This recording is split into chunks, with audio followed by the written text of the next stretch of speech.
morning. Welcome to the class of History and Civics. In this very video, I will give you summary of the syllabus of first term of class 10.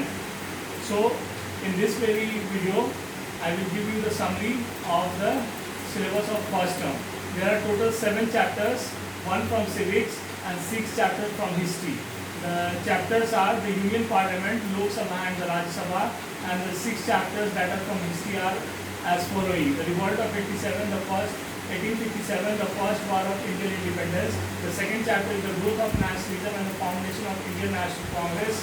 The third chapter is the moderates, programs and achievements. The fourth chapter is rise of assertive nationalism 1905 to 1914.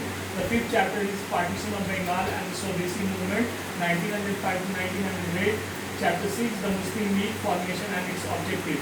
So, in the first chapter, that is the Union Parliament, you have to study about the Lok Sabha, its terms, composition, qualification of member. So as you know, the term is 5 years. What is the composition of Lok Sabha? There are 552 members, but at present there are 545. Qualification for membership, you know what are the qualifications? Must be Indian citizen, must be 25 years of age, must not be mentally unsound, must not be bankrupt, must not be habitual offender, must not be a government servant or a employee in a state or central services. So these are the qualifications of Lok Sabha. So parliamentary procedure, a brief idea of session, quorum, question hour, adjournment and no confidence motion. These are the terms that you need to know. Speaker election function, how is a speaker elected, what are the function of speaker, you need to know. Rajya Sabha composition, what is the composition of Rajya Sabha? There are 250 members in the Rajya Sabha. 238 are elected by 12 are nominated by the president who have special knowledge in the field of art, science, literature or social service. Qualification for the membership is that he must be an Indian citizen, must be 30 years, he must not be mentally unsound and must not be an habitual offender, must not be in the government service of state or center. Who is the presiding officer? The Vice President is ex-officio chairman of Rajya Sabha. Powers and function of Union Parliament: legislative, financial, judicial, electoral, amendment in the constitution, control over exclusive power of the two houses. These are the topics that we need to cover in the first chapter of the civics, and this is the only chapter that is coming in civics in the first term. Rest are from the history. So in history you have to study about Indian national movement 1857 to 1817. The first war of independence 1857. Only the cause: political, social, religious, economic and military, and consequences will be tested. The events, however, need to be mentioned in order to maintain continuity for more comprehensive knowledge.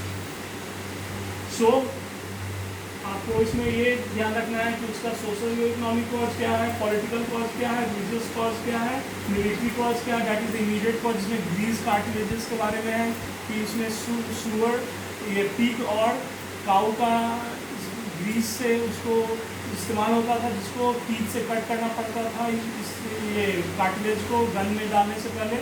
तो that became the immediate cause. तो all the causes you need to know. Economic cause क्या था? Because handicrafts और ये textile industries को Britishers ने rule कर दिया था, people were unemployed. Social cause क्या था? कि रिलीजियस कस्टम, ऑर्थोडॉक्स हिंदूज को उन्होंने अनॉय कर दिया था. There are several causes, you need to understand. There are, I have given you videos, see the videos and you will have the detailed idea of the revolt of 1857. The second chapter is growth of nationalism and foundation of Indian National Congress. In Indian context, what is nationalism? Nationalism is the identification of people with Indian national flag, with leaders of Indian freedom struggle, with Indian territory, with Indian national song. Is called Indian nationalism, that arises due to the imperial rule of Britain in India during the colonial era, and the foundation of Indian National Congress was done by W.C. Banerjee under the guidance of A.O. Hume, and it was first session was organized at Bombay, and after that continuously year by year the annual session are organized, and it led to it has its own role in the Indian national movement. You need to study in the secondary chapter, that is the growth of nationalism and foundation of Indian National Congress. There were 2 factions, the moderates and the extremists. Here it says the economic exploitation, repressive colonial policy, socio-religious reform movements, Brief mention of contribution of Raja Ram Mohan Roy, Jyotiba Phule, role of press. This you need to study in the growth of nationalism. How did the role of Jyotiba Phule and Raja Ram Mohan Roy led to the rise of nationalism? And foundation of Indian National Congress. The Indian National Association founded by Surendranath Banerjee was merged with Indian National Congress in 1886, and the role of Dadabhai Naoroji, the immediate objective of Indian National Congress. This you need to study in the second chapter. The next, moderates, programs and achievements. What are moderates? Who are moderates? Moderates are those sections of Indian National Congress who believed in prayer and petition and want self-government under British Empire. वो British के साये में ही उनके shadow में ही self governing चाहते थे. They were called British. They were called moderates. They wanted self-government under British Empire. So these are about moderates. What are the programs of moderates? You need to study what are the achievements of moderates. That is also the area of study of this very chapter. Rise of assertive nationalism. There was division in the Indian National Congress between two factions, that is moderates and extremists. The radical nationalists came to be known as extremists, and this phase is called the nationalist, assertive nationalist phase, that you need to study in the assertive nationalism. So the first phase of Indian national movement, any two contribution of Dadabhai Naoroji, Surendranath Banerjee and Gopal Krishna Gokhale, right? Second phase of Indian National Congress. Next, you have to study about partition of Bengal and Swadeshi movement of 1905 and 1908.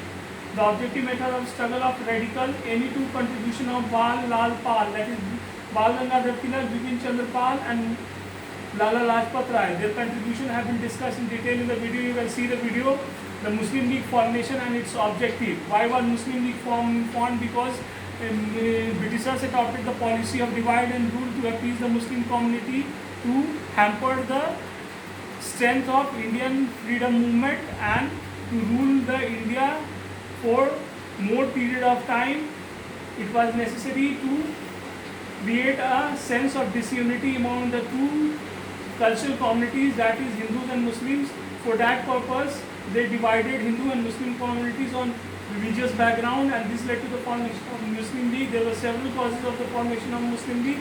It has its own objectives for the development of Muslim community, which was backward and less educated. So there were several leaders who led to the growth of Muslim community, just like Sayyid Ahmad Khan and other leaders.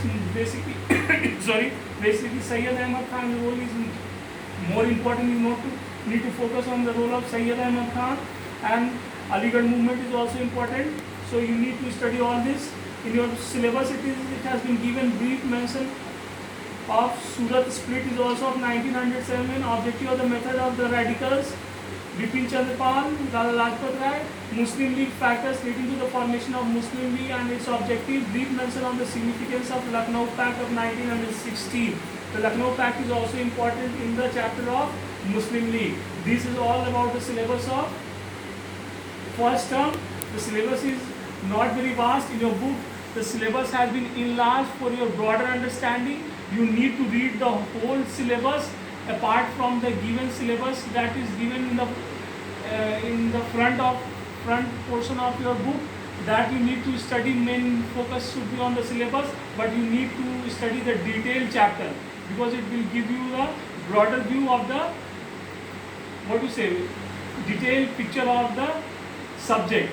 So for that purpose, you should ignore the boundary of the syllabus. You should go beyond the boundary because the time is ample. You should utilize the time to get the inner depth of the subject matter. When the exam will come, then you need to focus only on syllabus. The question will come from the syllabus only. I have given you question answer in PDF form. Make a fair copy of the PDF question answer. Learn the question answer and try to memorize it and prepare for a board examination right from now, and read the text as many times as possible because history needs repetition of the text. And there are two ways to read history and civics. One, you should memorize. Second, you should understand. First you should memorize. First you should understand. Second, you should memorize. And better you understand and then memorize. So Till then, take care and stay safe. Bye.